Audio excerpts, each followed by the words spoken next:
Olá, saudações, meus amigos e minhas amigas. Quem vos fala é Clodomir Jardel Gaio. Nós estamos iniciando mais uma semana e tenho dito aqui no nosso canal que é de suma importância meditar na palavra de Deus. Por quê? Com a intimidade com Deus, nós temos segurança nas nossas tomadas de decisões e temos a certeza de que estamos guardados e protegidos sob a presença e o Espírito daquele que tudo criou.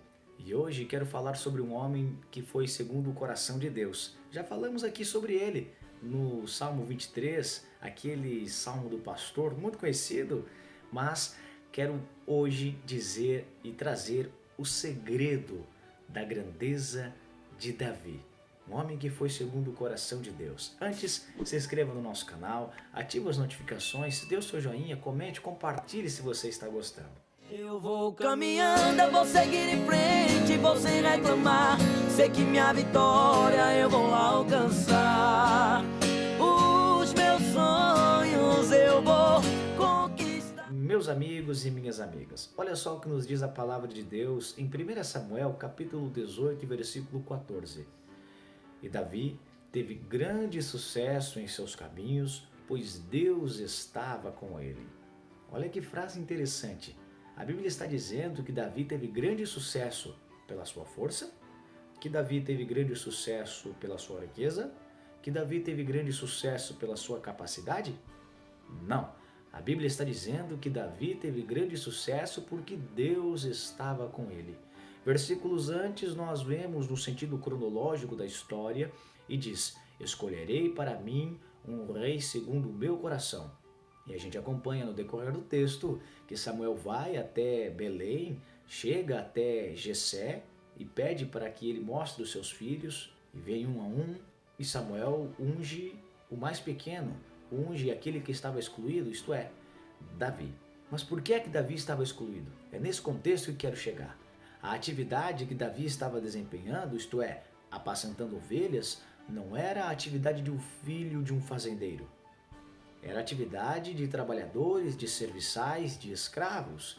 O jovem, o status, a grandeza de um jovem nos tempos de Davi era guerrear, era estar na academia militar dos hebreus. Mas Davi onde estava? Pastoreando as ovelhas de seu pai. Olha que coisa interessante, Davi, desde pequeno, foi obediente a seu pai, pois tal tarefa foi uma designação de seu pai, cuidar das ovelhas. Em todos os momentos nós percebemos que Davi era obediente. No decorrer da história de sua vida, ele compreendeu o seu lugar, sabia e desempenhava as tarefas que chegavam às suas mãos com afinco, com seriedade, com prestatividade. Mais adiante nós vemos no texto de 1 Samuel que quando Golias enfrenta o povo hebreu, Davi busca e assenta no seu coração lutar contra este gigante. Quando ele chega e conversa com Saul, ele diz: o teu servo lutará contra o gigante. Olha que palavra interessante, o teu servo. E nesse estágio de sua vida, Davi já era ungido. Ele conhecia e sabia, digo de novo, onde era o seu lugar. No decorrer do texto, ele vai explicando para Saul que havia lutado contra leões, contra ursos. Ele diz o seguinte: lutei contra ursos, contra leões, e o Senhor me livrou das garras deles. Perceba o contexto e a moral da mensagem de Davi. Ele lutava, ele se dispunha, ele ia adiante, ele tinha coragem, mas o Senhor o livrava.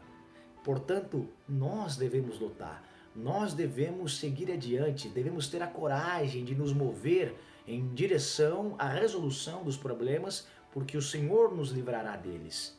E percebemos nessa relação, nesses pequenos exemplos, que Davi era humilde, tinha o seu coração contristado, ele sabia o seu lugar. Porque a etimologia da palavra humilde, do grego, deriva de humus, que significa terra, isto é, aquele que está no chão. Davi tinha os seus pés no chão. Ele sabia qual era a sua potencialidade, ele sabia quais eram os seus predicados e os seus limites e conhecia as suas fraquezas. Portanto, ele entendia que pela sua própria força, pela sua própria sabedoria, pela sua experiência, não conseguiria vencer todos os desafios da sua vida. Ele acreditava, ele confiava, ele buscava, ele adorava a Deus. É na prática desta virtude, a humildade, que ele ganha o coração de Deus. Porque ele não se torna humilde depois que é ungido. Ele é humilde desde a sua tenra idade. Como disse anteriormente, ele desempenha uma atividade que era de escravos, que era de serviçais, não de um filho de um fazendeiro. Ele buscou obedecer a seu pai, embora soubesse que não era a atividade mais gloriosa, mais sublime, mais bem vista, ele a desempenhava. Os rabinos, a Bíblia, a história nos diz que ele era um pastor de ovelhas exemplar. Amava o seu trabalho, o seu ofício. Tanto que o Salmo 23, o Salmo do Pastor, é o salmo mais conhecido da Bíblia e de todos os tempos. Volto a dizer, ele foi um homem segundo o coração de Deus porque era humilde, conhecia o seu lugar, sabia que tinha limitações. Embora fosse rei, ele orava, conversava com Deus antes de travar qualquer batalha. Já no campo de batalha, antes de sair à guerra, de lutar com seus adversários, ele orava, cantava, compunha louvores, engrandecendo a Deus.